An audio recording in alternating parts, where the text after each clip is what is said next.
No, okay. And we're recording, so greetings and welcome, please, ladies and gentlemen. A man I've grown extremely fond of, particularly during the pandemic, partly because we share a love of tennis, and we will talk about that. So, ladies and gentlemen, please welcome to the clearing Trevor Carter, otherwise known as the Poet Laureate of BS3. He is the Bard of Windmill Hill.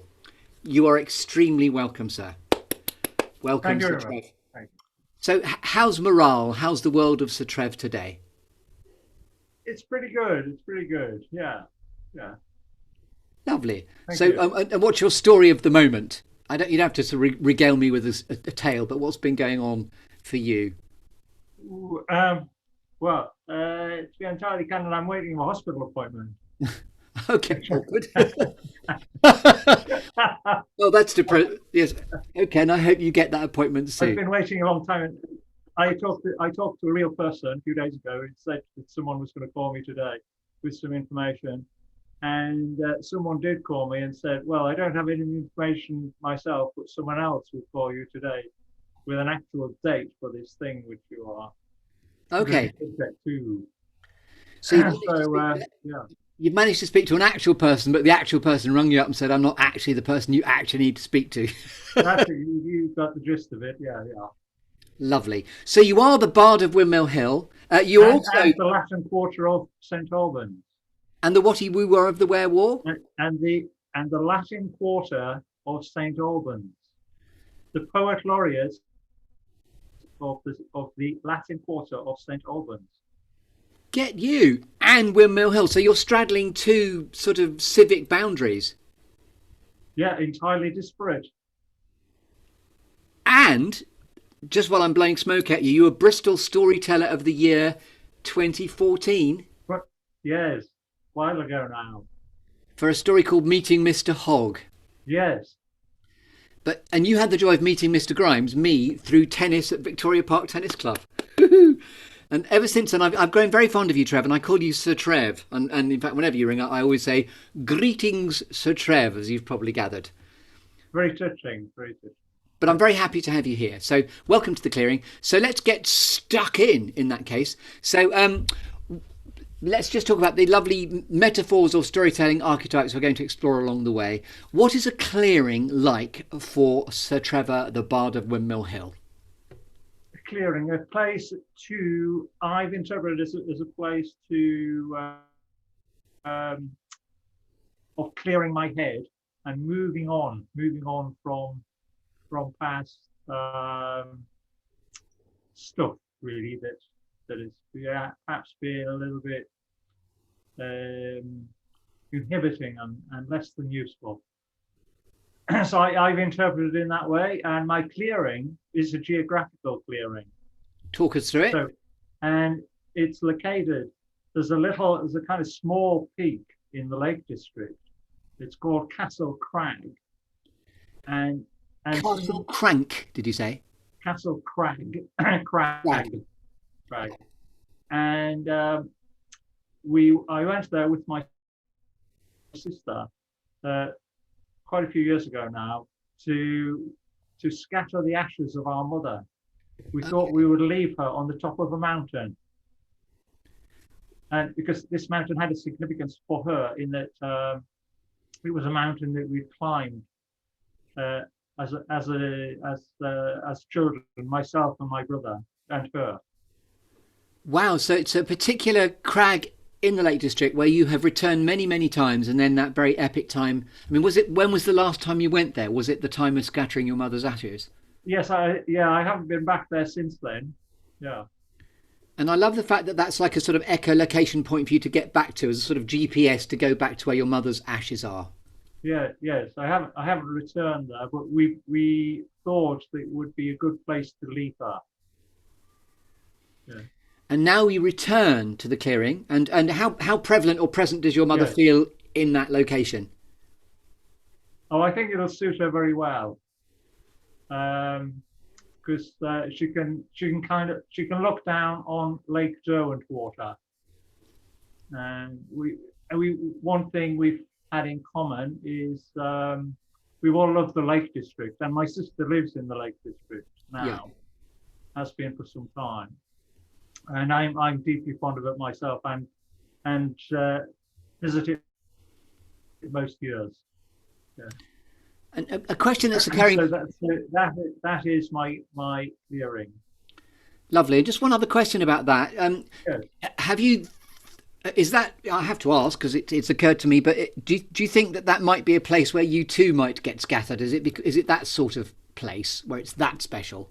I vehemently don't want to be left with my mother. No, I want to be somewhere else. I'm glad I asked, actually. And by the way, you are a funeral celebrant as well, which is something else you may or may not be telling us about in what we're about to unpack. Yes, I was intending to mention that. And the my mother's funeral. Well, I think I mentioned to you. It was particularly memorable because the vicar was late. The vicar who we booked a C of E vicar in deference to her wishes, and this particular vicar just do it. Yeah, we got there and everybody's where's the vicar not present. So that's of course quite a lot of consternation, really. As it Uh, would.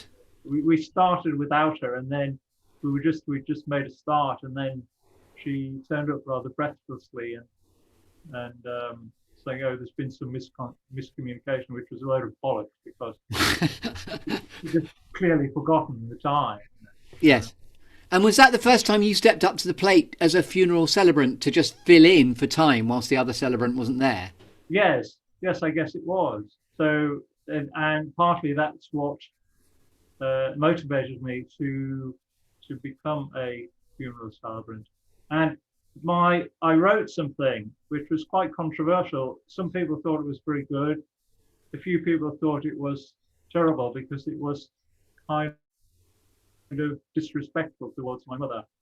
Um, and anyway, I made this little kind of speech about her and about well, it's kind of about our whole dynamic really, and it's kind of relating to a clearing in terms of clearing and moving on, in as far as one can. Yes. Would you like to hear that? Well, yes, if you like. Although, if you want to wait until you're in the clearing to do that, I mean, the choice is yours. We can go where you like. Right, because it's kind of well, it kind of leads into this place of where I'm coming from, psychologically and emotionally and all that sort of stuff, really. So I think it's quite short. It's called "Now It All Has Passed." And the sound is occasionally a bit weak. Just say again what it's called. Now it all has passed. Lovely. So, take to the open road. Now it all has passed. Off you go. I mourn for the love that wasn't, not for the love that's lost. It wasn't as it should have been, and who knows what that cost. It's not for the things that were not said. Some things are best left so. It's for the way it was, instead of love I wished could flow. Fond memories, well, maybe some, silver linings and the like, but emptiness can leave you numb. It cannot be put right, and cannot be but what it was, for that was how we were, and nothing can change that because the chance cannot recur. And neither guilt nor anger now should I let take a hold. The wheel of life moves on somehow to let the truths be told. O spirit of eternal child who brought me to this place, you who forsook the meek and mild for your sublime disgrace, rest easy now, your journey's done, your mold can't be recast. I'd say you had your chance of fun, but now it all has passed. Beautiful. So the Bard of Windmill Hill there, this is you speaking at your own mother's funeral. And how many years ago was this? It's kind of a bit of an address to her, I guess. Yes. I guess the rather shocking line is, "You who forsook the meek and mild for your sublime disgrace," Very Shakespearean which in terms somebody, of its depth, as in, whoa, food for yes, thought. sublime disgrace is quite a, yeah, controversial way Uh, of looking at one's parent, I guess. Sublime disgrace. I mean, do you want to tell us a bit more about that? I mean, you don't have to go into why your mum might have been a sublime disgrace, but in terms of the, Yeah, we don't want to dig too much into that. But well, let's say she was a very free-spirited person. wasn't or Uh, was yeah, was a very was that? free-spirited Yeah, sort of person. In a heart, very adventurous for her age, and I mean for her age, and ahead of her time in some ways. A very liberal outlook. I mean, she told me that she had a boyfriend who was Indian, and this was like, in the 40s or something. yeah. So quite good. She was in some ways very liberal. So your father wasn't around then, obviously. If she then told you she had a in the No, 1940s had an he died some time earlier. Yeah. for sure. But anyway, in a nutshell, I mean, she was an unusual person, I guess, but very much concerned with herself, I guess, to be honest, and could be quite outrageous and well, really very selfish, And and therein shocking, lies the sublime and, disgrace, if you like, the and idea of sometimes narcissism. quite shocking. Yeah, and so Yeah, hence the sublime disgrace. Really. Yeah. lovely. To qualify that, I mean. So let's just bring you into the clearing then, and let's start going through the storytelling Sure, archetypes as we sure. present them. So Yeah, your clearing, we've agreed, is the crag in the Lake District, yeah. and within the clearing is a tree where we're going to invite you now to shake your tree to see which storytelling apples fall out. And as we know, it's the 5 4 3 2 1. You've had 5 minutes to prepare 4 things that have shaped you, Sir Trevor, the Bard of Windmill Hill. 3 things that inspire you, 2 things that never fail to grab your attention, and then 1 quirky or unusual fact about you. Again, Sir Trev, that we couldn't possibly Right. know until you tell us. So, over to you. What would you like to? Which apple would you like to talk about first? Uh, shall we go for the storytelling? Yes, however you'd like to interpret. So one of the apples is about storytelling. You mean, or Okay, so is this 4 things that have shaped me to do with storytelling? yes, if that's what they are, go for it. Okay. Well, I'd say one thing that shaped me is listening to other storytellers, um, such as one of my favorite storytellers is Simon Sharma, who's a historian, He is, yes. and of course he does a lot of television. I think he's not really at his best on television, although he's done a lot of television. Um, I think he's a great writer. I love his style of history. It's very much from a storytelling perspective rather than a list of dates, and he jumps around quite a lot. I've read his entire history of Britain in 3 volumes, which is Okay. about that big. Yeah, but I researched you before we spoke, beyond what I know about you and what you're really passionate about. And there was a lovely article about you being the poet laureate of BS3, which is the sort of postcode we're in, where you have a passion for translating weighty history books into just a few pages. You like to condense history. Yes, yeah, for people who don't have the time to read massive books. So you've read Simon Sharma, so we don't have to. So you've read the 3, the History of Britain trilogy. So then Yeah, you can deliver it bish bash bosh. yeah, In here we are today. yeah, yeah, yeah.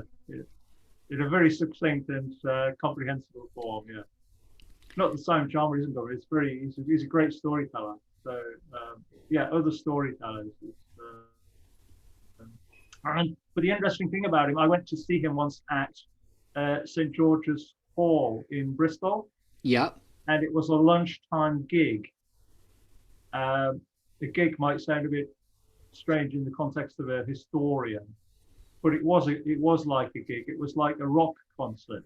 Okay. And he bounded around the stage and entertained for an hour entirely without notes. And it was answering questions and speaking. And at one point, actually moving around the stage, really getting into his subject. And people were shouting, "Yeah, it was it." And Like a historical rock star. it was, the atmosphere was almost like a rock concert, really, really electric. I don't know what he had for breakfast that day, but he was really, But you want a slice of that for your own breakfast. he was really firing, So you like him on stage bounding around, but you're not such a big advocate for what he does on TV by the sound of it. Well, it's good. Yeah, the TV, I don't think it's his best format, in fact. Yeah. But the rock star gig was good, was it? That was very memorable. Yeah. Yeah. Extraordinarily dynamic for a historian. It's this old-fashioned image of history as being very staid and trusting. Yeah. State, blah, blah, blah, blah. So in terms of shaping very you, much then, brings it all alive. is it the stories of history that inspire you the most, then, that have shaped you? Is that what you're saying? Yes, I mean, much more modern history, because that is my subject. I mean, that's what I did. That's what I studied at university. My degree is in history and politics. And as I understood it, you got Student of the Year at UWE as well, didn't you, when you did graduate? Hey, I have done some research. I have. I don't just turn up willy-nilly. So, yes, because I can sort of say, well, yes, I've had a few storytelling prizes, and one was being Storyteller of the Year at UWE, because history is storytelling. It is. That is the original storytelling, of course. What's happened in the past, you're telling the stories. So my first prize wasn't, in fact, being Storyteller of the Year in 2014, which actually was a performance-based. Yeah. Okay. It's all about performance, and most of the other, I think, most and probably all of the other contestants weren't writers. Right. They're people who, well, there's this tradition of the folklorist storyteller, Yeah. who gathered stories and they may be jazz it up a bit or slip a few jokes in, put their own spin on it, but essentially they are traditional stories and they're gatherers of stories rather than writers. But of course, my sort of chroniclers of time. The thing is, I mean, all my materials are entirely original. So in that sense, because people, when I say storyteller, and I'm talking to festival organisers, for example, it's a little bit of a mixed blessing to say, "Oh, I'm a storyteller." Because then they think I'm a children's entertainer, which I have done, and I've done a lot of work in schools and had a wonderful time in schools. But I wouldn't say it's my first thing. Really, I'm more of my material is geared to adults than to children. And by the way, the sort of by using the term storyteller, they immediately lock me into that niche, which isn't. And by the way, I had a great enjoyment of my own. I mean, I studied history as well, but not to degree level. But my own love of history came about because I had a really good history teacher who would tell us the more comic or lateral facts that then made them more memorable. And I remember he was called Mr. Waring, and we rather wittily would call him Mr. Intensely. See what we did there. But he used to teach facts which are a precursor to the horrible histories now, which I'm sure you might like as a children's program to make history more accessible. But Mr. Waring was, I remember a particular memorable fact where he told us that Louis Philippe of France was the first person to have an inflatable cushion for his hemorrhoids. And I found that very memorable. So Louis Philippe of France had piles. Yeah. So going back to what's inspired you, it's definitely a love of history is a complete thread for you, a golden thread through what I suppose it grabs your attention as well. Yeah, that's been a lifelong interest and passion. Yeah. Sure. And Still in the shaking the apple tree. Anything else you want to tell us that's inspired you or has shaped you? Um, so that which has inspired me. So we've got storytellers. Um, well, great speakers. Yeah. Um, and I'm thinking of, like, if I was asked the question, which is the best, the most memorable spoken word event Yeah. that I've ever attended, I would say it's going to see Harry Belafonte Wow. at St George's, and it was something I will always remember. And St Uh, George's is a very iconic Bristol venue for music, often, isn't it? But you're talking about two historical rock star events here: yeah, yeah, Harry Belafonte and Simon Sharma. yeah. But of course, Harry Belafonte. It's kind of interesting. So when I said to my wife, "Oh," I said, I was looking at listings, and I said, "Oh, Harry Belafonte's coming to St George's." So Harry Belafonte said, "What do you want to go and see?" He just sang a few pop songs in the '60s. Well, most people think that was all he did, whereas in fact, he was at the centre of the civil rights movement. He bankrolled the civil rights movement. Okay. His endorsement had a lot to do with Kennedy winning the election. Kennedy becoming he's steeped in history and was influential in the history of the '60s. So you're encouraging us to look deeper into the true story of Harry Belafonte, which is quite a nice hook for people if you want to find out more. Yeah, I mean, he made a lot of money, and famously he produced the world's first million-selling record. Sorry, that Which, the sound went then. The sound went then. He produced the world's first what? Million-selling record, Oh, okay. Harry Belafonte. And for an extra million points, no cash attached, what was the name of the record, please? The Banana Boat Song. Thank you very much. You've won. There's no cash, but million points in the bank. I'm sure you recognise that. The banana song. The banana. Till I come and the one go home. That's Harry Belafonte, is it? You know that one? I Yeah. do. I do. My phone's sort of vibrating. Oh no, go. Hang on a second. The quirks of Zoom. Decline. Thanks very much. That's my good friend Stephanie Weston. I've declined her live on Zoom, live on the broadcast. I've said I can't speak now, but she doesn't know. So, by the way, talking of oratorial excellence, which we're enjoying your love of that. My favourite trilogy about Cicero is a Robert Harris series, which are all about the story of Cicero through the eyes of Tiro, his sort of manservant. Have you read the books by Robert Harris? No. Well, you recommended Harry Belafonte, and I'm going to recommend the Robert Harris trilogy about Cicero right back at you. Food for thought. So now we're still shaking your tree. I'm sorry if we've got a bit lost in the bushes, but we've talked about we're beginning to talk about things that inspire and shape you. Anything else you want to shake out of that tree? Well, I'm thinking about great speakers and great.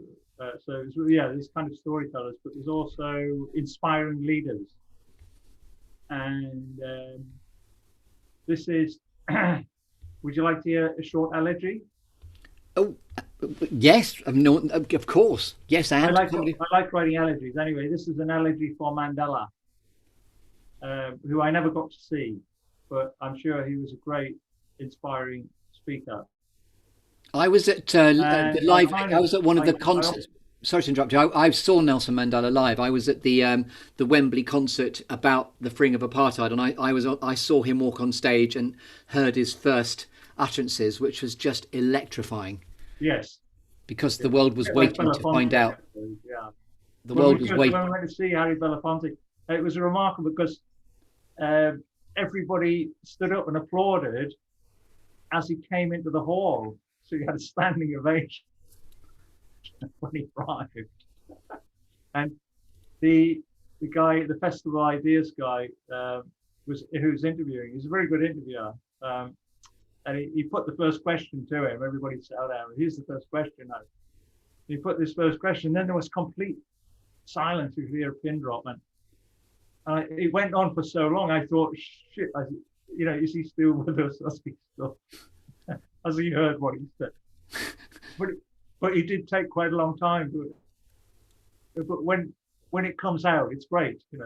I mean, so he was using silence well. Very old now, Yes, he was using silence very well by the sound of it. Yes. But great. He said it was very, very interesting. So when you've teased us with you're going to read is it a eulogy about Mandela? Yeah, So how long are we talking to read the eulogy of Mandela? An elegy. It's about 20 lines, I think. Is it 20 lines? Yeah, 20 lines. And this is absolutely your moment. Because people get very cynical about politicians, and I always kind of say, well, no, actually, people have this idea where they go into it for what they can get out of it. I say, well, no, it's actually not the case.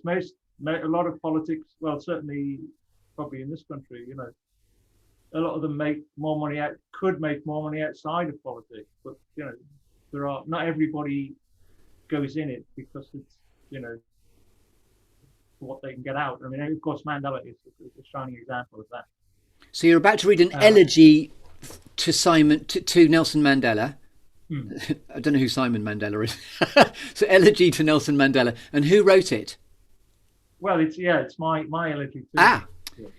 Okay, Sir Trev, the Bard of Windmill Hill, is about to now do the elegy to Nelson Mandela. Take it away. He broke the law because it was bad law. Nelson understood what his life was for, to confront the rule of the white man's gun. Now we won't see the likes of him anymore. He didn't count the cost, but he kept the score. He didn't care what the enemy had in store when breaking rocks in the African sun. He kept his eyes on the long-term prize and later forgave them for what they'd done. We won't see the likes of him anymore. Most of us don't know what our lives are for, but Mandela knew what he'd come to do. He opposed the injustice that he saw as he believed that change was overdue. We won't see the likes of him anymore. We won't see or hear him anymore. And a nation mourns, for its heart is raw, from the Cape Town flats to the Great Karoo. Mandela knew what he had come here for, and there won't be men like him anymore. Lovely, very beautifully positioned, and he had such grace and depth of forgiveness that I think the world will never forget. Actually, yes, absolutely. Okay, so in Shaking the Tree to Assist, anything else you want to tell us about what grabs your attention now? What never fails to grab your attention, Trevor? Something that is spontaneously wonderful, such as live music, which I'm not expecting, and I was at the Buddhafield Festival a few years ago. The Buddhafield? Buddhafield, yeah. It's a very... that wasn't a way... You weren't saying Huddersfield there, were you? You're talking about Buddha. Buddha, not or Buggersfield. Sorry, we're making up new festivals here, so sorry about that. Not Buggersfield or Huddersfield. It's the Buddha's Field. Buddhafield, yeah. Buddhafield Festival. Very quirky sort of festival. Is it a lot of sort of fat Buddhas in a field, or is it Buttersfield? I've still got a bit confused. No, it's what do I say? There's loads of healers there. So it is Buddha, as in the god. Yes. An awful lot of healers and quite a lot of nudists. Nudists. So a lot of flopping about the field. A lot of naked people wandering around. And this is. Yeah. I mean, gosh, you were there, were you? Yeah. Were you one of the naked ones, or were you? I didn't. I know. No. I didn't join in with You've that. conjured up all sorts of images that I can't quite dispel of now, so I'm really sorry. So anyway, back to the field where you're not naked, just to be clear. Now, I was wandering around one evening to see what was going on, and there was this kind of smallish marquee with sound emanating from it, and a clutch of people outside of it. They were obviously kind of interested, but couldn't get in because it was packed. This little marquee, and I went in there, and there was just this guy who was playing. He had this most extraordinary instrument that was like a massive didgeridoo thing. Must have been about 15 feet long or something. And So the comedian in me is going to, because it's a nudist field and someone's got this extraordinary instrument. everyone was clothed with that. This is in the evening. They had a sort of particular compound where you could you could go, and I think that was compulsorily. You had to be naked to go in there. But the rest of the festival wasn't. Although there were sometimes naked people just wandering around the rest of the festival. And do you remember that joke? Sorry, just there is a joke about the favourite person at the nudist festival is the one who can carry 2 coffees and 6 donuts at the same time. Now that's an extraordinary instrument right there. So anyway, back to your didgeridoo. Yeah. Anyway, he had this enormous didgeridoo thing, and there's also he had this combination of his didgeridoo and a violin, and he seemed to be playing them both kind of intermittently. Whilst holding 2 hot coffees and 6 donuts. Very unusual combination, and the whole it was all sort of candlelit, and the lighting was beautiful, and he was making music such as I've never heard anything quite like it, and everybody was completely mesmerized by him. And I bought one of his CDs. I thought, this is just extraordinary stuff. I think nearly everyone there bought one of his CDs. And you still, and I just came across it completely, just that's one of the great things about festivals. If you find one experience like that, you just discover something that you've never heard of, and it's totally captivating. And that was magical. If you play the CD to this day, does it evoke the same sense of atmosphere, or is it very sort of context specific? This is brilliant now in this moment of magic, or so does it last? So if you were to whack on the CD, to an extent, yes. I would say I do play it quite a bit, and then for heaven's sake. Sorry. But yeah, my listening to it is always somewhat enriched by, this little part that can go back to that experience of where I first heard him. Yeah, lovely. So just the chance, spontaneous experiences like wandering into a mystical tent with a didgeridoo and a violinist. Yes. Never fails to grab your attention. So good luck finding that again to get your attention. And anything else that's surprising that I haven't heard of before, Yes. Yeah, something like that. And I myself am quite surprising in the number of times I can now beat you at tennis, which is lovely. So I'm only doing it for your enjoyment, obviously. Where are we now? So what about a quirky or unusual fact about you that we couldn't possibly know until you tell us, Sir Trev? One of the lesser known facts, and a lesser known claim to fame. There are some that are quite well known. I'm the only teacher who has taught bricklaying and childcare. Bricklaying and what? Childcare. Bricklaying and childcare. Yes, and I've been a teacher and assessor and NVQ assessor for both of those different occupations. So you're sort of laying children. No, I'm going dark there. You're not laying children as bricks in a wall. This is two. You're taking care of children and teaching them bricklaying. No, that I have done some bricklaying for groups that with they described as emotionally and behaviourally challenging, whatever the term was. I can't quite remember now. I know the term has changed and evolved over Yeah, time. they keep changing the terms. But, But troubled children were then troubled individuals are given the sort of I suppose the therapeutic arm's length conduit of bricklaying with Sir Trev at the front of the class. Yeah, it used to be on the called bricks and EBDs, mortar. I think. Yeah, EBDs, emotionally and behaviorally disturbed. So, yeah, I think that was it. So good. And you've taught them bricklaying, is what you're saying? Yes. No, but that's not what I'm saying. I'm saying I worked in childcare for 7 years and worked as an assessor, a trainer and assessor for people working in that industry. I was the training manager and assessor, and I've also trained and assessed bricklayers.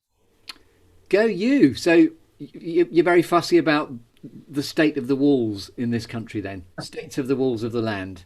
Yes, I'm just saying I'm probably the only teacher who's operated in those two totally unrelated.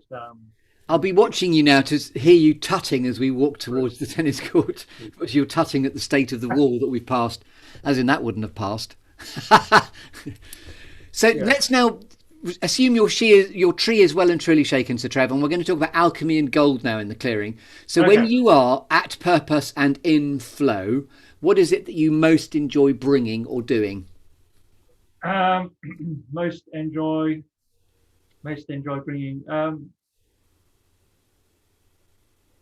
brilliance, really, and surprise and humor, and I like to be thought-provoking.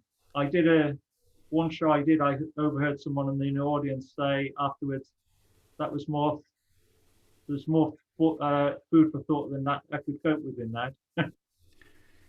So you like it to sort of have an afterburn of sort of depth where you think long after in something that you've landed as a message.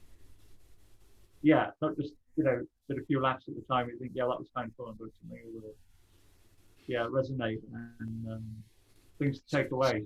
So it's using language, poetry, storytelling to leave a strong afterburn with people is how I'm interpreting your alchemy and your gold. Yes. In being a thought provoker. Yeah. Raising questions. Raising questions more than offering answers. Very well. It has to do with the teaching, using the Socratic method, right? Lead people to question themselves, lead people into different ways of looking at things rather than telling them about, this is how it should be, just getting angry, which doesn't usually. So rather than being didactic, you describe it as being Socratic. Yes, yeah, Socratic approach. Yeah, I think you really would like the Robert Harris trilogy about Cicero because it's just beautiful about the history of rhetoric, I suppose. Oh, I'm very into that. I'm very into rhetoric. I have studied rhetoric. And here's a rhetoric. What if there was no rhetoric, Trevor? It is a rhetorical question. Do you see what I did there? Go figure. Well, it went very much out of fashion, and it was thought quite a long time to be not that influential, by people in academia and so on. But there is always, I can't imagine how a world would function without it. Can't imagine. And so now what I'd like to do is award you with a bit of a cake for having done us the great courtesy of coming to talk to us and talk to me on the Good Listening To podcast in the clearing. I'm going to award you with a cake now, Sir Trevor, the Bard of Windmill Hill. And the cake is yours to interpret. There's a cherry you can put on the cake, which is open to interpretation as another metaphor.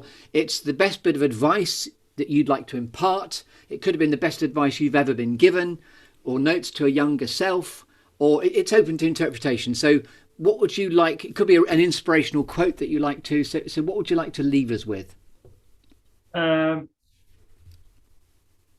Yeah, the best, well, very succinct, which, and not really original, but is to have faith and not take no for an answer. To what I would have said to my younger self, which I guess I didn't always do that in the past.